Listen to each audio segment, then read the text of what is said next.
Share করার পরে সন্তানের জবাবের অপেক্ষায় রইলেন যে আমার ছেলেটা দেখি তো কেমন,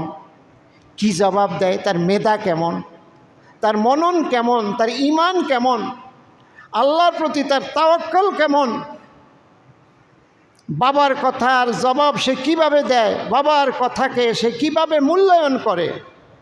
আল্লাহর প্রতি বা তার বিশ্বাস কতটুকুন, এইটা যাচাই করার জন্য এই স্বপ্ন বলার পর পরামর্শ চাইয়া হযরত ইব্রাহিম শিশু সন্তানের মুখের দিকে তাকাইয়া আছে।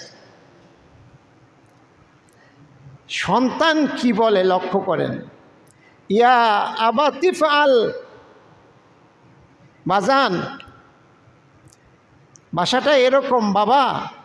আমার প্রিয় বাবা, বলে নাই যে আব্বু বাবা, এরকম না, আমার প্রিয় বাবা,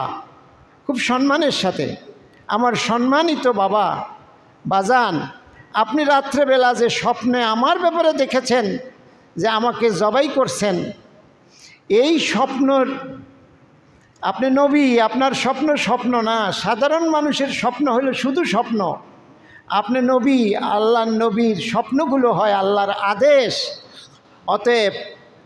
আমাকে জবাই করতে দেরি করবেন না, তাহলে আপনিও বিপদে পড়বেন, আমিও বিপদে পড়ব, কারণ শয়তান হচ্ছে আমাদের দুজনের প্রকাশ্য শত্রু। দেরি হলে শয়তান আপনাকেও ওয়াসওয়াসা দিতে পারে, আমাকেও ওয়াসওয়াসা দিতে পারে। এখান থেকে